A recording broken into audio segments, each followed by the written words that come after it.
What's up, everyone? Welcome back to Keepin' It Real. Jim, Ahmad, Terry.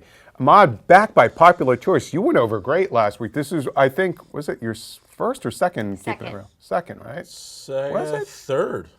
Well, either way, they're loving him. So he's back, people. He's back by popular demand. The fans demanded it. I'm embedded in this thing like a tick, so you're stuck with me until they finally get rid of me. You live in that chair, don't you? I do, pretty much. I'm fused to it like the three-eyed raven. Oh, yeah. This is my tree. Terry, you're back by popular demand as well. Did people miss me? Did they miss my thoughts on Suicide Squad? I'm sure people. We have a few emails that we'll get to, actually. We are actually going to do reader email this week because news-wise it's kind of light. But the thing I want to start with, because we started with, there's still plenty to talk about Suicide Squad and DC in general. We'll get to that.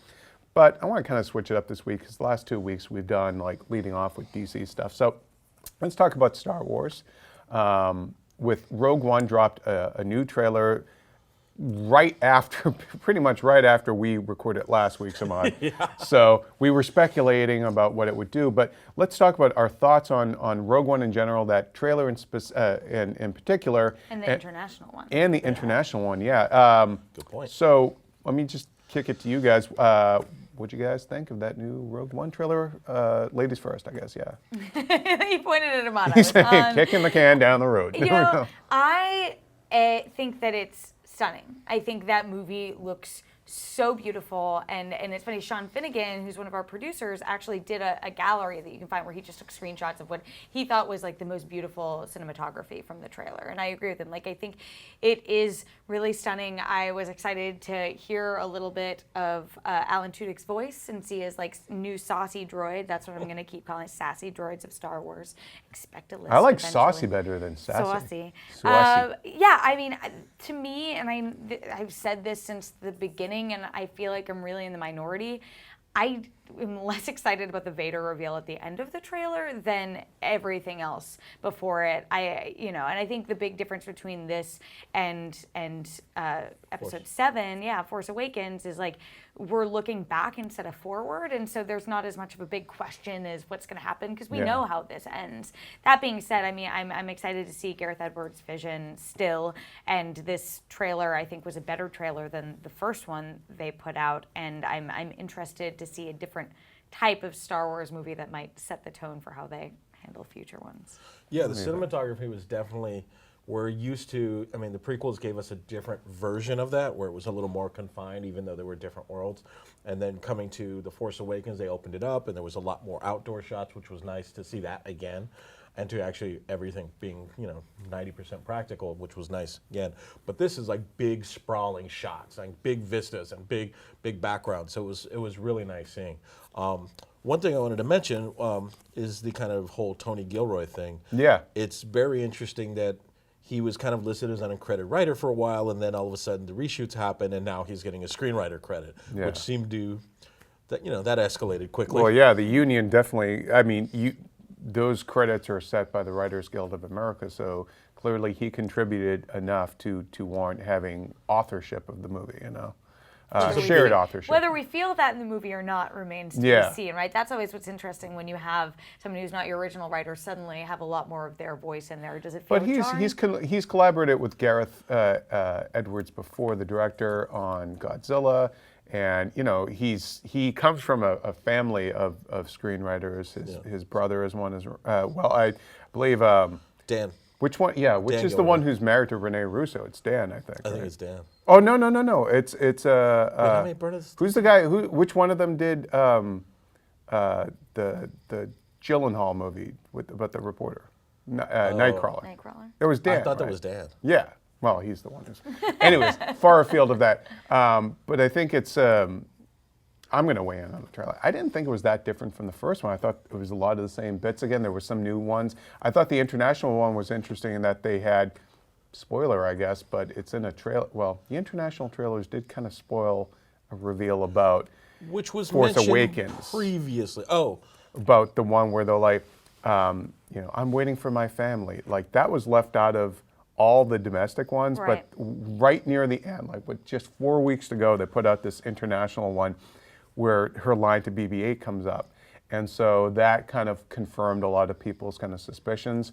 But for me, like this one, Jyn Erso is told, I think it was Mon Mothma or one of the other characters, says that your dad sent us this message. And it kind of confirms this fan theory that he is sort of the Oppenheimer, I think, like the guy who actually kind of creates the Death Star, is riddled with guilt and then is trying to like stop it from happening, which is actually a really brilliant kind of idea, you know? Yeah. Yeah, I think that's really interesting, and I think that's a good use of Mads Mikkelsen, who is playing her father, which he already spoiled in his own interview. Yeah. But it is sort of like interesting that again we're dealing with daddy issues in a Star Wars movie, and I think we both talked about how we were struck by the cinematography, but I mean I could say the same thing about Godzilla, and for me we've already been over that. I'm not the world's biggest Godzilla fan. It's not. He also didn't like Kong Skull Island, which everyone else has chimed in with. You're all wrong, but But I mean, I want to put it out there that's not my particular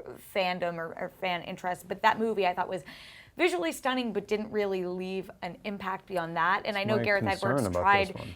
and he was trying to do something a little bit different with Godzilla, with their perspective and Yeah. never being able to see it. And obviously, this is a little bit of a different take on Star Wars. So will it be another thing that looks beautiful, but people just sort of it doesn't leave an impact? have you guys seen his first film, Monsters? Yeah. I That's actually really haven't good. seen I that. like that It one. came a out lot. around the same time Wasn't as it District Scoot 9, McNairy, right? It was the main guy, I think, in that. The guy, Mr. No Legs from BVS. But to get back to Rogue One, Mr. No Legs. I don't know. I'm channeling Carl on that one. We need a new one since Chris Carl, your predecessor, used to have a podcast. Like he would throw out these one-liners, and one that caught on was, "That's my butter," and it was like the stupidest, most random thing that Someone made us send laugh. Chris But it Carl just, a That's it My just, Butter shirt. I Yeah. told him I still didn't have a catchphrase when I saw him. yeah, we'll have to come up with one for you. But Rogue One, like, it's not grabbing me. Like they put out, I think Empire has a cover featuring the cast, and it's a good cast. Great cast. But there's something about it. I said on Twitter, I'm like, they look like the cast of a sci-fi show that would get canceled after one season. And at this point, But honestly, every Star Wars film has had that. but I there's mean, something about the characters, though. I think maybe because they're hinging the marketing so far on the idea of we need to stop the Death Star instead of like I have no idea who these people are. We're 2 trailers into Force Awakens, which gave you very little plot-wise. We had all latched onto different Poe characters, or BB Poe, or yeah. Rey. Yeah. Or Well, it General wasn't even Leia. Poe, but you're right because he didn't get that much screen time. But yeah, Finn, BB-8, Rey, even Kylo Ren. Like the minute we saw Captain BB-8, Phasma. people, yeah, exactly. Like nobody in these trailers for me, and I hate to be the perpetual pisser on this show, but like it's not. There's something that's just not grabbing me. It feels the nerve. I think the point, the best part of the point is that they're not focusing on the characters. They're telling you. I think they're just trying to get the audience that maybe isn't diehard Star Wars fans. Like, this is the period that this takes place. This is what's going on. You'll learn the characters when you get in the door. But think about Force Awakens. The first thing you see in the first trailers is a brand new character, brand new face, announcing to the world this is a new Star Wars. But this isn't. It is and it isn't. It's Right. retreading old ground. But there's something about it that feels very much like the world's biggest and maybe best fan film. Well, I mean, I think what their probably biggest concern is letting people know this is a Star Wars film, so it will perform to expectations, and really making sure that you're aware of that and kind of pulling you in from there. But you're right, we haven't gotten along. No, none of the trailers really showcase any of the character names, any of the, there's very little of that. But she They rebels. focused a little more on a lot of familiar things of the Star Wars universe and, I a couple do new think, things. I do think you're right. None of the characters have popped. Like we were excited when we found out who Jyn Erso was in the first trailer, simply because we were like, oh, cool, new Star Wars character. But I think she's sort of like faded into the background with these other ones. And you made a joking comment about like, oh, should we talk about Diego Luna? I want to talk about Diego Luna. Like I think he seems very charming in these trailers. But like you have these Forrest Whitaker voiceovers, and you don't really know who he is. And He's the character we know the most about. Yeah, exactly. And like and you have like these other characters who did get spotlighted a little bit more in earlier trailers,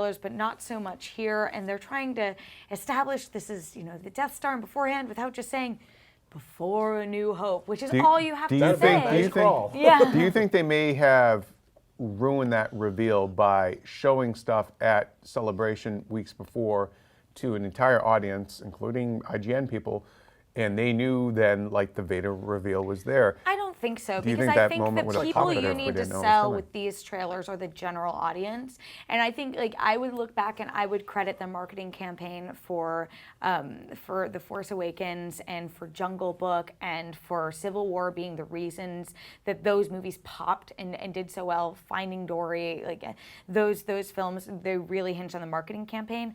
And I think with Pete's Dragon before this, which was a harder sell, but with Rogue One, which shouldn't be that hard of a sell, I think they are sort of fumbling the marketing. There hasn't been a trailer that really sells it and also makes it it makes it very clear what it is while also making it very clear. There's why also you not a should lot care. of action in these things. You see that same thing again on the beach you with get- with the walker, but Look, have The we seen? stormtroopers. The Walker, the Death Troopers. There's just a lot of, but they're And just I walking. Good enough for I me. a lot of disagree. walking. I think the And they- action scenes in the trailer was awesome. I think that beach it's- fight looks amazing. we saw it It's in a the different first type one. of action too. Yeah. This We is saw it in the like first the trailer. grittier version of the Hoth battle. Yeah. You know, it's not just hey, it's Ewoks and we're shooting from behind trees and someone's getting hit with a rock. Like this is a We war. did- Don't This is a knock battle. Dead Ewok. Dead Ewok taught an entire generation of children about death. This is true. No, we and the did horrors of see it in war. the first trailer, but I'm okay with them keeping some stuff close to their chest, really only teasing one big battle, so there are surprises We with know other when ones. it takes place. Yeah. They don't, if they reveal anything more to us, you know, we're getting into And all the new worlds, like to me, the thing that I really did like most about the prequels that when I look at the original trilogy and the prequels, the original trilogy is very much about space, and you maybe get one or two planets per, and the prequels were all about like the world building. Like Coruscant is a very impressive planet. Naboo, beautiful. Like these are really stunning locations, and it seems to me like Rogue One will have a nice mix of that, where we've already seen teases of really interesting planets, but we also hopefully will have that space element because it's the Death Star. Yeah. So okay, thumbs up or thumbs down so far. Are you has any of the Rogue One stuff, just simple yes or no, has it grabbed you yet? I'm gonna go with the IGN scale and give it a Midway thumb? What yeah. the It's hell is like that? it's like a 3/4 thumb. I'm not all the way there, but I'm not. So you're giving it on a 10-point scale, which we use. We don't use thumbs. 7.5. She's giving it a 7.5. So she's on board. Ahmad, what about I'm you? totally on board. I mean, when this was an idea, when the original kind of leakings were coming out that this was going to be a story about bounty hunters stealing the Death Star plans, I was on board. Rebels stealing the plans, still on board. Does not matter. It looks great to me. Okay. Even I don't need to be sold. That's the problem. Is the You're trailer already sold. does once I heard the premise, fine, I'm there. Sign me up. All right. So I'm the naysayer in the group. I'm the And one remember, More tepid on it. Bothans aren't going to die here. Just remember that. wrong Star Wars movie, right? Yeah. So you're down. Your thumbs down.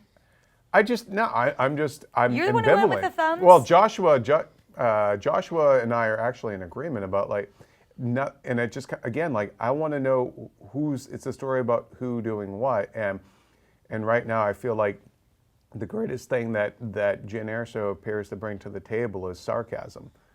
And I'm like, okay, is there anything else to these characters? And they all just seem like placeholder characters. I just want to know more about the people of this story. Because I already know the plot and I know how it ends. So what else you got? And you know, the look of the characters again, like they all look like a sci-fi show that if you saw that same group of characters, you'd be like, oh yeah, is this the one that Kevin Sorbo was going to do? I don't know. Maybe that's too. Oh, it's too. I would DVR Too it mean. regardless. Gene Roddenberry's Rogue One. I do want to say I'd watch it. I feel like they're Sorry. being misleading with that shot of Jin in the black stormtrooper outfit, and they're like, of course. what will you become? I'm like, people are gonna think she becomes a villain, which I don't. Maybe, I mean, maybe she's maybe? Captain Phasma's mom. No more moms. No more mom theories. I don't need anybody. We have else. enough Mom daddy theories have been issues. struck from. This, Yeah, it's this all universe, about daddy the Star Wars issues. universe is so big. I don't need any more people being related, and I don't need to see Tatooine again. I think unless somebody like left We their have new phone there. versions of Tatooine. Yeah, I Yeah, know, we get yeah. we There's get a- the Jakku Yeah. version. We get this version. Yeah, we although got this the one's supposed to Hawaii. be cold. I haven't seen any snow yet, but whatever. Yeah. All right. Well, we want to hear what you guys think of the Rogue One marketing, the new trailers, all that. Are you on board? Are you not on board? Thoughts about it? Let us know in the comments. Let's move into some other Star Wars things just to rattle them off. Episode 8 will be scored once again by John Williams. And then the Han Solo movie will reportedly include Lando Calrissian.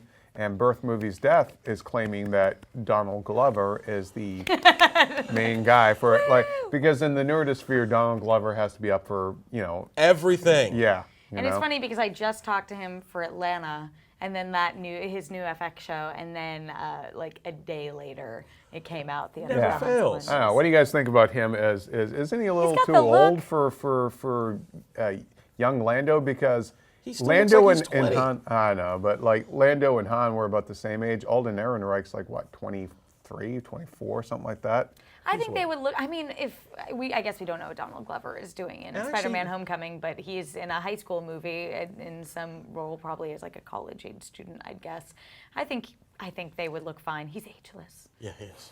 And I also think he has the right look, and he also has the right humor for Lando. I could see him bouncing off of Alden Ehrenreich, Yeah. right? And there's something like I've never really seen him play a dubious character. I'm used to him as kind of the nice guy or as the nerd. Well, he played slightly different in Magic Mike XXL. I didn't see that. He's barely. He's not in a It's lot. a delight. Big revelation The wife here loves from that. Ahmad that he saw Magic Mike. It is. XXL. I saw it. I heard it's better than the first one, which I still haven't It seen. is the yet. movie, the first one, what everyone thought the first one was going to be. It is a lot more fun. All right. Well, I want to do a little reader Stripper email right ratio. now. Yeah. Because we did get some feedback in some past shows. We didn't get to it, so let us read. Let us pray. Now, we have, we just got this one in today.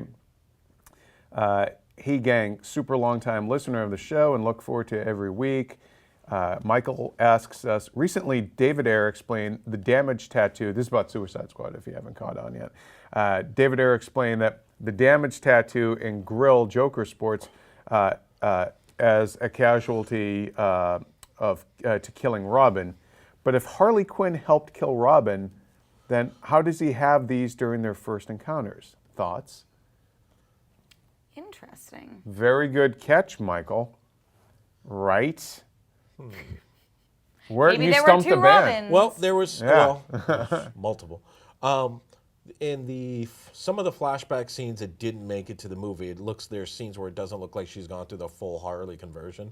Maybe they just took place very early when she wasn't totally. The full Harley conversion sounds like a 70s band like Grand Funk Railroad. Yeah, Or they're, maybe- they're Bachman on tour Turner with Overdrive. MC5. Yeah. I don't know. This is very hypothetical, but it could be something that for consistency they went and like. Does your shirt have Frenchies on it? Did I It just does. notice it has Yes, French bulldogs? it I'm does. sorry, I'm a It big does. dog person, You're but welcome. sorry. I am also a Continue. big dog person. Like my shirt. It could be that they, for consistency's sake, edited in, the damage tattoo, and he might not have had that originally. I don't know. No. That doesn't I'm make pretty sense. sure he did. I will say a theory, something that I completely missed when I watched it, and something that I do think is very interesting and actually is a more compelling thing I wish they had explored was the idea that maybe Harley miscarried, because in that scene where you see Joker lying on the ground with the knives around, you see baby clothes in the corner of the screen, and then also it makes her flashback or like her perfect world make a lot more sense if she was supposed to have a child and miscarried, and that's why she has this idea of a perfect family and not just like, oh, Harley wants to be a housewife or whatever, but like she had something that she lost with him. Yeah. Suddenly, that makes Yeah, the movie a it's lot more interesting to me, and I'm curious. I hope whether we have the chance to talk to someone involved or someone else does, get some clarity on that. 'Cause Yeah, I think that's cool. it's a fascinating read on it. It was HitFix, right? First. Yeah, and first I've seen ones to some other really know people yeah. pick it up as But well. it was They just really, released. it lends a lot more emotional weight to her Their art. It relationship? gives them, I don't know. Does it kind of humanize them too much though? Like, Honestly, the turns way into that, like Virginia Woolf territory at that point. the way that they've been speaking about some of the backstories of those characters, I just assumed that it was like honestly the obvious, and that, hey, Joker has no bounds. Joker can kill babies because, hey, slipped off to serial rapist. I mean, it's like all of these, and Harley killed Robin. Like all of these backstories of people are actually worse than what we saw on the screen. So I just assume, yeah, sure, great, Maybe. awesome. And then it also makes sense with the the bar scene where she's having the conversation with El Diablo about owning that stuff. And I was like, okay, hey, if you kill babies, tell people you kill babies. Yeah. So. Yeah. Or yeah, if Maybe she that's did why he miscarry too, and pushed then her it into also the- that scene Like also that. has Yeah. that kind of resonance with that scene too. Or maybe that's why he pushed her had her go into the chemicals. Yeah. She had to do it herself. I don't know, but that I think that is really interesting and something that I wish had been included in the movie if it was meant to be. Some of it might be on this mythical director's cut that we inevitably will get. We're going to get a Blu-ray with 4 scenes that we saw in the trailers. It's not going to be that different. I don't think we'll get it. I mean, Did Michael have more to his No, email now beyond we the have Joker an thing? I like email that. from JC from Overland Park, Kansas. What up, JC? He says, I don't really get the constant hand-wring over Ghostbusters, and I can't help but think there's an obvious narrative behind it. It's not going where you think it's going. Well, it didn't perform as well at the box office as hoped. It has nothing on mega flops like the BFG, Gods of Egypt. Those are almost instantly forgotten, yet we are still discussing Ghostbusters for some reason. He gives some more context about its review scores and then IMDb users, yada, yada, yada. Critics are defending their anger against it by saying they're sick of reboots, but that is complete bull. Batman Begins, Casino Royale, Star Trek 09 are all well-received big hits. When John Carter and Battleship flopped, no one blamed Taylor Kitsch. Actually, a lot of people blamed Yeah. Taylor Kitsch. A lot of the stuff that was written was that movie needed a star, he's not a star. But I see his point. If anything, people felt sorry for him and defended him as a good actor. Compare that to the disgusting vitriol leveled at Melissa McCarthy and Kristen Wiig and tell me it's not sexist. Now, I'm not saying all criticism of Ghostbusters is sexist, but it's impossible to ignore. All right, so do we think, because we've had a few other people kind of call us out for like, well, you know, you harp on Suicide Squad, maybe its box office, and we'll get to this some more news about that in a minute, but you're not complaining half as much about Ghostbusters. We actually have in the podcast and news stories. I mean, I also think I'll be completely honest. I mean, people read about Suicide Squad even more than they read about Ghostbusters, and you know, at a certain point, you're not going to keep writing up stuff that people aren't reading.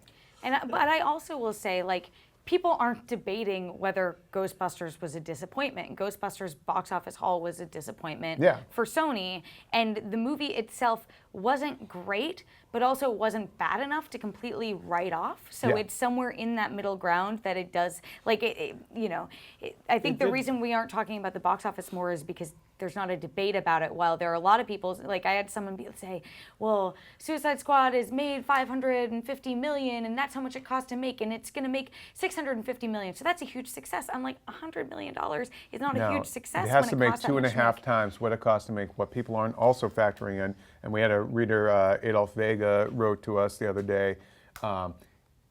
You know, there are things that you have to subtract from that gross. The theater owners get a cut, you know. Well, even including the cost of P&A, it still has to make 2.5 times what all of that cost to make in order to turn a profit. That is just that's math in Hollywood.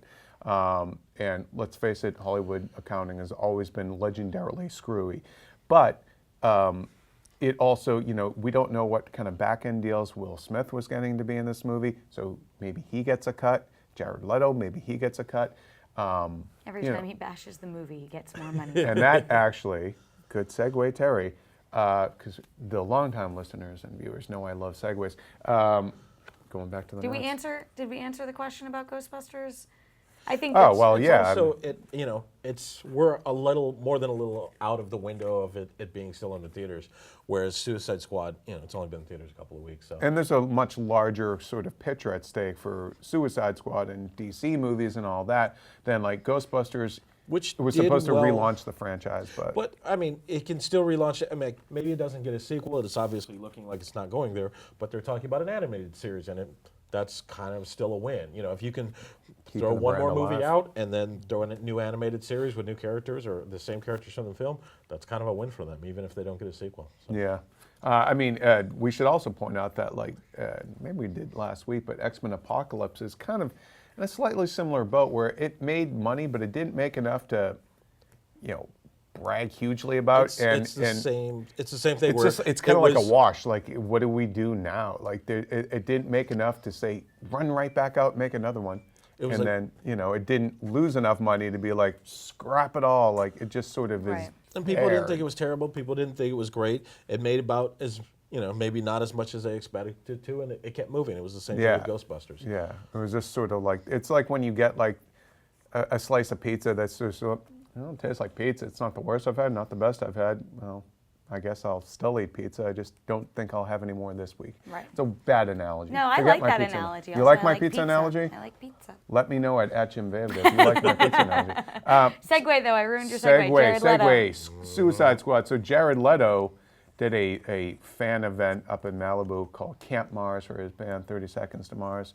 And according to what fans were saying on their social media posts and on their Tumblrs and all that he was kind of bad-mouthing the movie. And he has, even to our own Chris Tilley, he was a little pissy in that interview. I don't know if you guys actually watched it, but he was pissy and defensive about the movie, but not towards us for asking. And he says he still hasn't seen the movie, but he felt, quote, according to what fans wrote about what he told them, and there's a snippet of video about this, he says he felt, quote, tricked into being in the movie, that the movie that was pitched to him is not the movie that came out. And from what we know and what we talked about last week, like the scenes and There's the arc definitely a lot more Joker. Joker and Harley, that whole arc is very different. It sounds like it was a 3.5 to 4 hour long movie that was cut down to 2 hours and 15 minutes. I don't understand how under 180-page shooting scripts get greenlit. I don't know how that was it really 180 pages? No, I mean the BVS one was north of there. But I mean, if I'm a studio head and I get this script and it looks like, it's more than 120 pages, I'm like, cut pages and come to me, and then we'll talk about producing your movie. But I mean, no. Yeah, I guess, yes. Oh, I was going to segue again because I know you like your segues, because I wrote an op-ed about why one movie can't save the DC extended universe anymore, and something that I was talking about in it is like, what you're saying, the scripts need to be snappier and stronger. Like, it can't just be something that you throw everything on the screen and then cut it down when you don't have an editor who is able to really nimbly bring it together into a cohesive story. And a lot of people, I intentionally did not use the word Marvel in there once because I just wanted to talk about these films, but inevitably commenters were saying, oh, well, the first Marvel movies weren't great. But to me, what Warner Critics Brothers, and audiences would dispute that claim that, I mean, Thor, Iron Man 2, is a flawed movie. Obviously, The Incredible Hulk did not Iron work, Man. which is why a lot has been changed. Well, I mean, Iron Incredible Man 3 Hulk made made me like Iron Man 2. Well, here's I'm not a fan of the Thor movies. I think the first one's okay. I really don't like the second one. I think it's their weakest film, even weaker in some ways than Iron Man 2 in my regard, which at the time I liked, but I have not really. I don't feel compelled to go back to watch it again. Well, we are going to, because I have taken the gauntlet that's been thrown by people. An infinity gauntlet? An infinity gauntlet who are like, you go back and watch those movies and you'll see these DC movies are better. Well, challenge accepted, and I'm saying it here so we have to be held to it. But we are going to go back and we'll watch them and we'll report back what we think, watching it with fresh eyes, which I've actually done recently. Here's another thing I I wanted to say originally is like people were giving me flack for that about how, if you go back, those movies aren't perfect. But I think all the DC films that have come out, except for Man of Steel, which did do this, is BVS and Suicide Squad are lacking one singular purpose as a movie. To me, it's like if Marvel came out with Iron Man and it was a hit, and then they jumped straight to Civil War, and then they jumped straight to Guardians of the Galaxy. You didn't. You got 10 movies later before you started doing that stuff. And I just think I'm worried about Wonder Woman now. Is Wonder Woman just going to be a Wonder Woman movie, or is it going to constantly be tying back to the present and setting up Justice League, which I think there's a chance that could be some of it. So I agree with you about the script. There's a separate conversation to be had about the trailer kind of vision versus the reality of the film. But I have a feeling what we're seeing in the Wonder Woman trailers is what the movie is going to be. Unless having Warner it- Brothers says, hey, no, we need to do this, that, and the other, it's and got change that it. Danny Well, Houston What are they factor. gonna- I mean, because of the time period, it's going to be hard, except putting a mother box in that movie. Yeah. That's about really the only, Yeah. unless they jump to the present, which maybe. But I mean, you don't spend all that money to go make a period movie and then like, oh, let's scrap it and make the third act all in the present. It'd be jarring. But I'm not worried about Wonder Woman yet. Trailer looked good. I think the kind of person who wrote letter on internet that may or may not be real kind of really threw, yeah. I think that really, when Patty Jenkins has to get out there and kind of defend her movie, and like it kind of sucks for her, but But it's also it's validating that letter, which again is a purported Yeah. form. It could have No, been I somebody who wouldn't worked in in the mailroom or something, and nothing that was said in that letter gave you any insight into what role this person played there. And, I don't doubt the that role someone you who play works there. at Warner Brothers wrote that letter, whether they have any standing at all to make these allegations. There was one person I thought maybe did, and I spoke to somebody who knows that person, and they claimed that that was not them because they would have given far more context. I think, though, to your point about one movie not being able to save it is 1,000% valid. It's like the Marvel movies. The strength or the weaknesses of those movies don't hinge on the entire universe. Right. You take Thor 2 out, still doesn't change the rest of the trajectory. It's like the only one that they needed to do well was really Iron Man. And You know. Avengers. And Avengers, yeah. Yeah, well, of course, and Avengers. And which- Avengers: Age of Ultron, like I wasn't here when that movie came out, but I would have been bashing on that movie because that movie, bloated. it's bloated. bloated. It actually has absolutely no stakes, and I had tweeted at the time, but I think it's still a good point where Kevin Feige had just announced the rest of Phase 3 right before that. Imagine if he just waited until after Ultron came out and you didn't know everything that was coming yet. But Age of Ultron served 17 other masters, and the most important one wasn't a great Age of Ultron movie. So you never had any concern about any of the characters. There is Marvel is, in, I guess to a degree, Disney marketing, but mostly Marvel is fantastic at keeping you, the pacing of their movies, they are like old serials, and keeping the public perception of the larger story they're telling always focused on what happens next, so much so that you're distracted from all the flaws of what's going on in the present with Like some of the their villains. films. Like they just keep you like, oh, nope, keep turning the page, and I think that's a remarkable gift, that sort of alacrity and that sort of the ability to propel the public perception and the public narrative of what they're doing forward, and that's something DC is having trouble with. DC they get one step forward and two steps back, and DC Warners, I should be specific about, they just win back all this sort of approval with their Justice Comic-Con League stuff. stuff, And then people see Suicide Squad, and that pretty much negates it. I don't Because think now, it totally negates it because there still is a divide between parts of the audience and the press on that one. Whereas there's it's like a Transformers movie.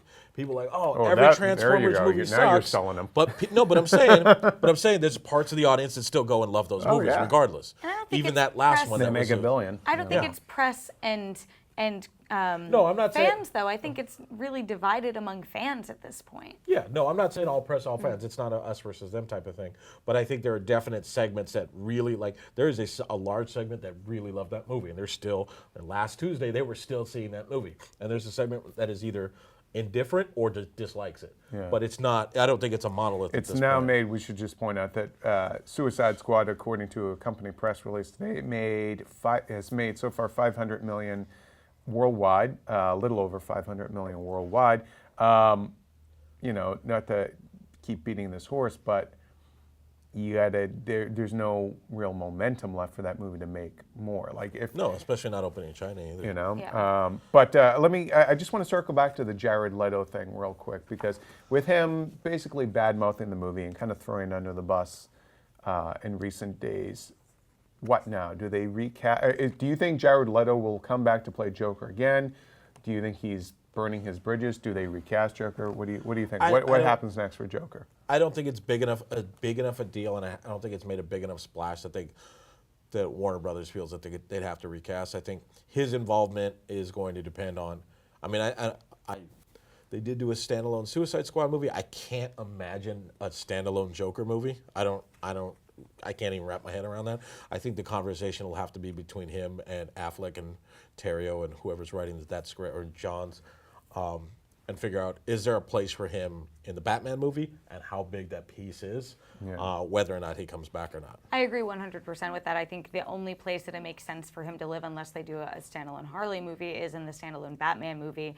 We've got our sights set on a bigger villain in Justice League and Justice League Part 2, whatever that ends up being called with Darkseid. Like, I think that Joker is a small fry, especially for how much they underused him in this film. Joker is a small fry. There's a quote that's going to get taken out of context. He's just not a big bad. He's not established as a big bad. He's not a in the villain. context of that movie. You mean in terms of a cosmic threat that you would need? Yeah, would in put him terms of into. a big threat that is bearing down, that would need to have an appearance coming soon. I think if they wait until the standalone Batman movie to bring him back, hopefully the conversation has changed on this franchise. Hopefully the movies have started like really sort of figuring out what they're doing.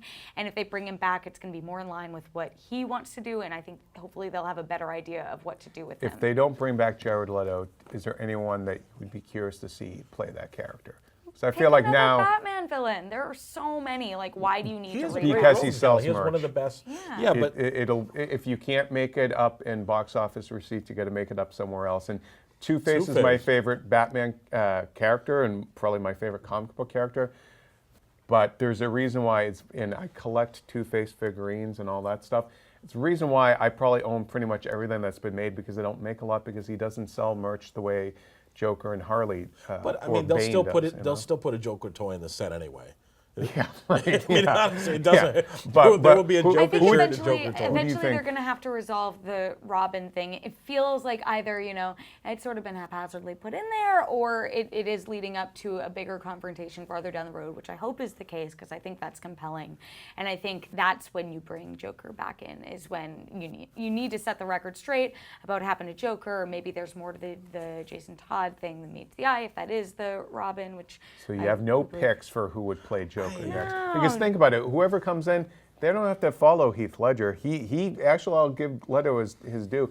He was the one with the heavy lifting, having to follow that guy. And regardless of what you think of his performance, that hurdle has been jumped now. He borrowed from a bunch of different Jokers. There was I felt like the gambit of Jokers in his performance. There's a little bit of Nicholson, there's a little bit of Ledger's, but it's still his own thing. Yeah.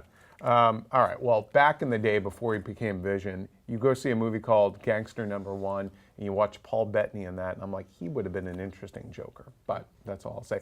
We want to hear from you guys. What do you think? What should they do with the Joker next, especially after Jared Leto not being too happy with it? Maybe one day he'll actually see the movie in its entirety. But let us know in the comments, and who else you think maybe could take a crack at playing Joker. Let's move on to Justice League. Henry Cavill revealing what appeared to be the black Superman costume on his Instagram this week. I thought maybe it was just a black and white photo of the blue suit, but everyone seems to think he's hinting at Superman coming back wearing the black costume. I thought it was color. It didn't look like it was like a... Yeah? Yeah. What do you think, Terry? Was that the black Superman suit? I think it's the black Superman suit. I still am sort of just like, okay. Yeah? Great. Now, if he tweeted a picture, there's the set picture where he has the spit curl. Now, if he tweets the Death of Superman mullet, then I'm interested. Now we're in, people. Now it's a Yeah. picture. Cyborg, is he in the Flash movie or not? Variety is saying he is. Then the director, Rick Famuyiwa, I think I'm getting his name right, is saying, says who? And Which is a Trump. A Dodge. Yeah. A crafty Dodge. Yeah, the crafty Dodge needs to be like a pub in London. But maybe the It is. response says who? Variety. Variety, definitively. Yeah. But he's like, but I made the movie.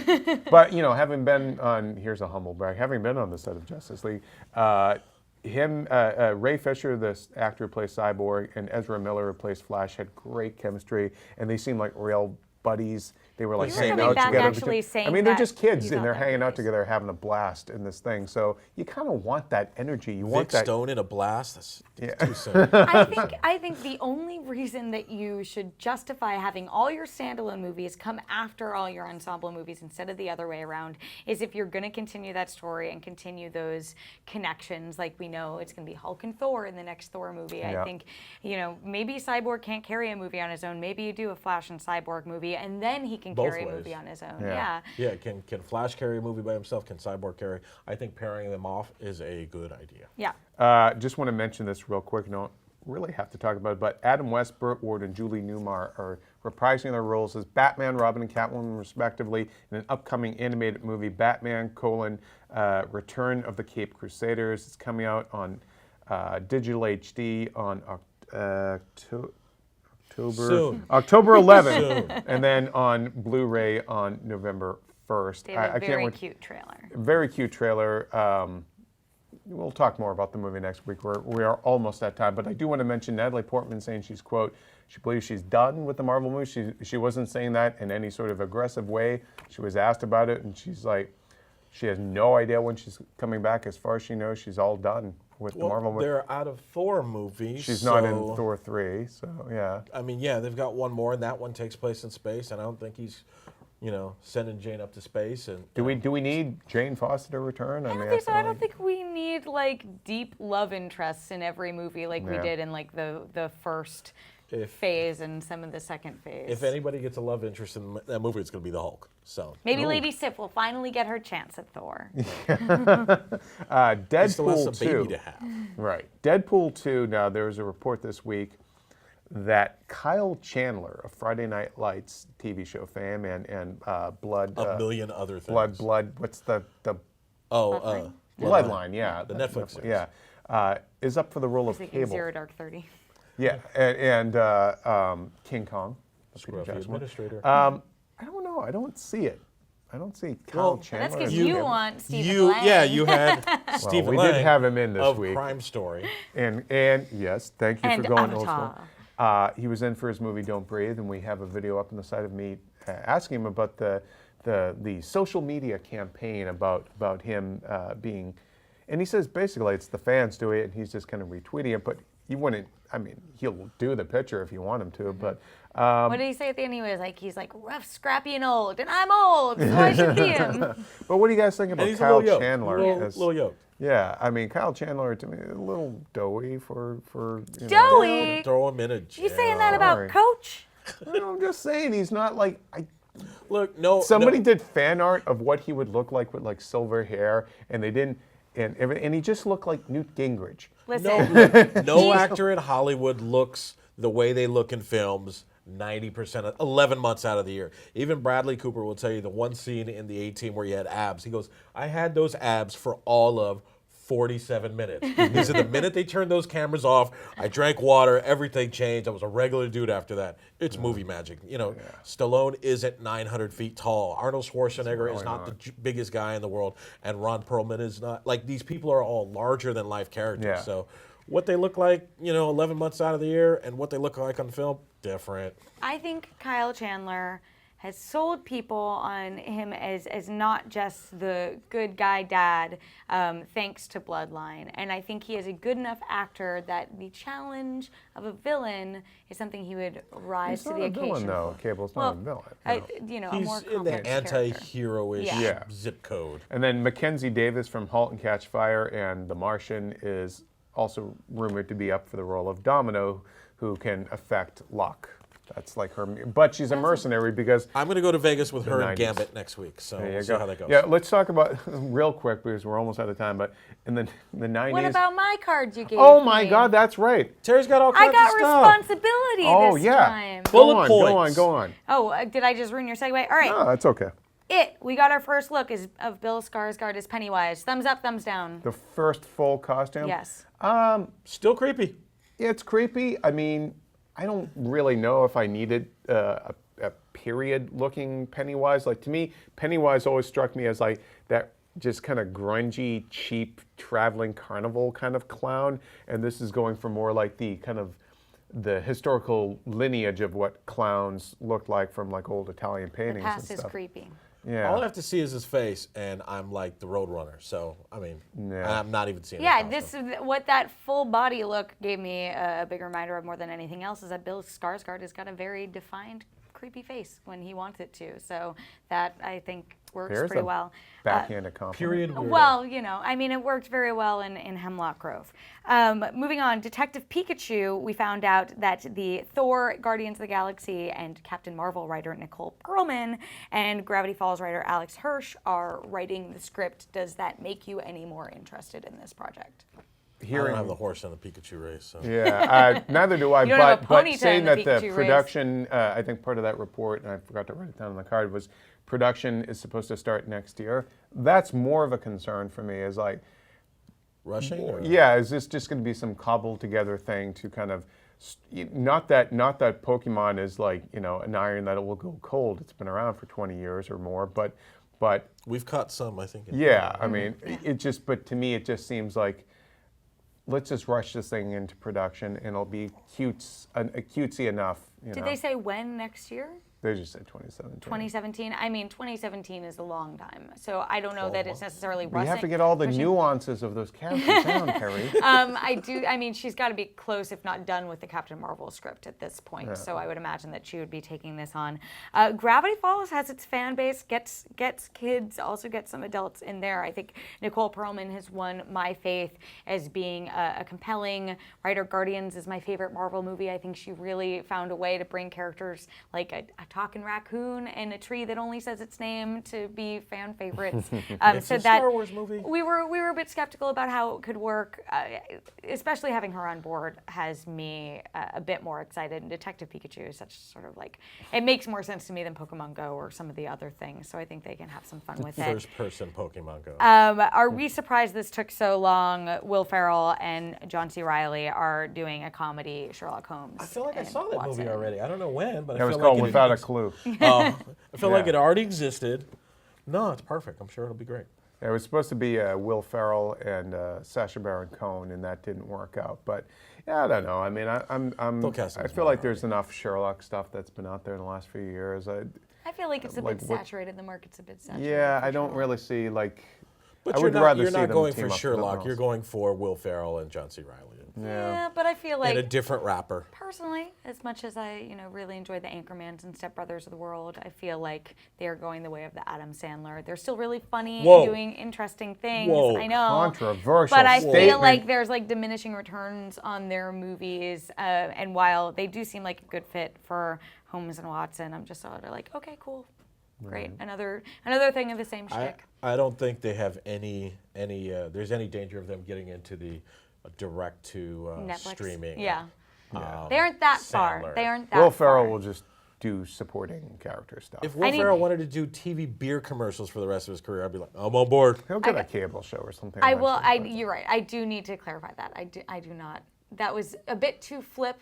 I apologize. I do really like Will Ferrell and John C. Reilly, but it does just feel like more of the same. And while it like really popped with Anchorman and Step Brothers, I don't think it's popping as much. Yeah, I mean, I feel anymore. like there are definitely waves of things, and like if you do the same thing too many times, I mean, I'd love to see them, him and Riley. I think they have great chemistry, but I just feel like there's a stronger vehicle than like Holmes and Watson. I feel like I already know how those jokes will play out, what will happen, and they'll get some other. Well, they could do They'll probably Holmes. get Ricky Gervais to play Moriarty Moriarty. now or something like. Well, they could do Holmes and Yo-Yo as well. Well, they also Look it up, folks. What's Wait, next on? Oh, Next. Well, no, I'm on top of my responsibilities. I'm This just, Keepin really gave me you a know, card, you guys. Gave me a Okay, card. she's got the official coin Either of the it's realm, the time card. to talk about the box office, or trying to tell me that I have BO, but you want to talk about War Dogs, Ben-Hur, Kubo and Two Strings. We are expecting that Suicide Squad and Sausage Party will remain on top of the box office this weekend. Yeah, even with those. I new think movies coming I out. do wonder if Sausage Party won't eke past Suicide Squad a little I think bit. this is going to be the weekend that I go see it. I didn't get a chance to last Yeah, weekend. yeah. I don't know. I think War Dogs is will do meh kind of business. It's a Todd Phillips movie, and outside of Hangover and Old School, I think you either really like Todd Phillips movies or you don't. I really like his movies. I think people might go into this expecting like a more of a straight comedy. And if you've watched any Todd Phillips movie, including the Hangover movies, those movies are dark. They're comedies, but they are dark. The last two Hangover movies were way heavy. Like, Yeah. That third one was depressing. This is a director who started off making a movie about Gigi Allen. So, I mean, just know what you're getting into. Due It's not dates gonna be like all, that too. Yeah, all jokes. It takes kind of a slightly morbid turn at one point. Yeah, I think Cuba and the Two Strings, I don't think is going to do anything. It's Maybe Leica. I really like Leica, but I mean, the Box Trolls made an impact. It wasn't a yeah. huge one, but it was. No, it was did, well but I received. think it was a easier sell. I feel like this one, and I think we mentioned it last week, like something about Cuba and the Two Strings, I think it seems like a movie that was a Japanese import that American actors are dubbing over, and it's not. It's an American-made, film. And then Ben-Hur, I have seen. And look.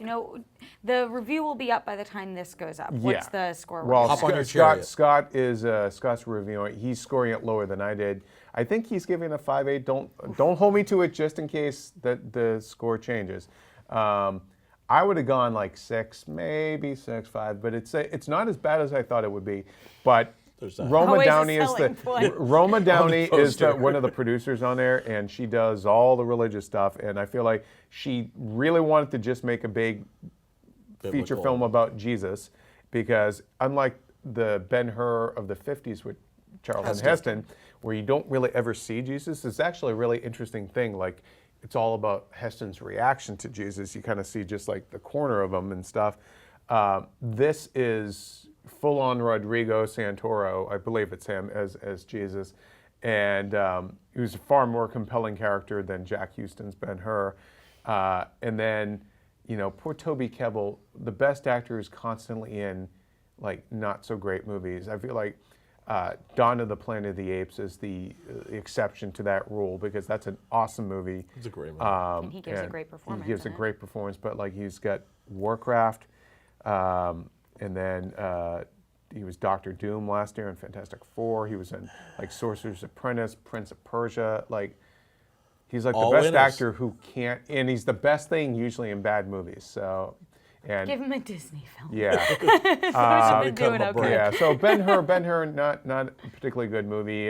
You feel like Timur Bekmambetov just wanted to make the movie for the chariot Timur did that racing. movie? Yeah. Oh, okay. But there are anyone a lot bend the bullet? of weird directorial choices of like handheld and like close-up shots and stuff at early on in like I believe in the village kind of scenes, and then Morgan Freeman is totally phoning it in. He's got he's wearing like Battlefield Earth hair, and it's just not good. I'm just Jack imagining Houston him is as so God wooden. in the Lego movie, like Yeah, in it's the just character.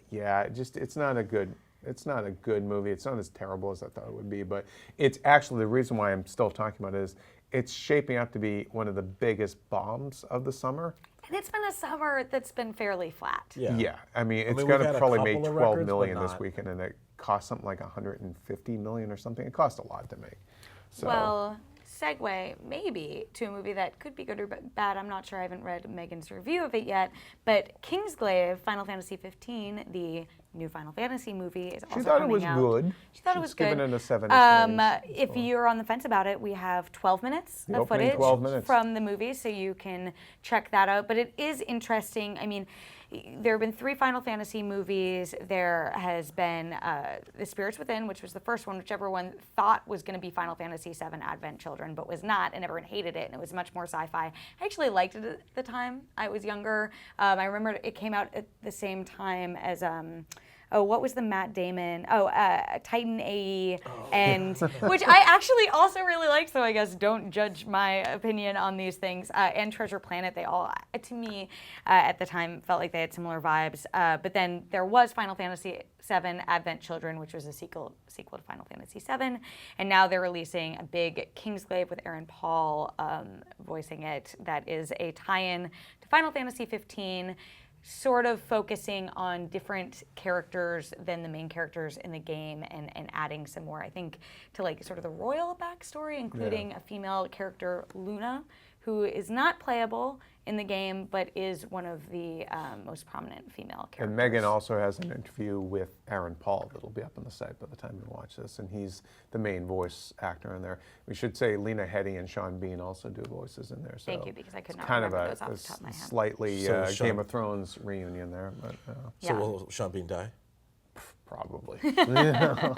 We should just do odds before everyone. Every time they cast him, I don't know. But basically, if you're interested in Kingsglaive and how it ties into Final Fantasy, And that will 15, have we are the a people to brief, come or As I should IGN. say a limited theatrical release, and it'll also be out on Blu-ray and digital in the weeks ahead. And Final Fantasy 15 was delayed a couple months. It was supposed to coincide closer, but I think now you have to wait until They bumped it down the road. Wah, wah. whatever. Well, Make a all better right. game. I think that was our last thing on It our is. notes. So It is. We did it, guys. we'll Terry's take got it bullet home points. now. Right. So, all right. Well, let us know your thoughts at keepinitreal@ign.com. Follow us at Terry_Schwartz, just at Ahmad Childress, Yep. at Jim Vavida.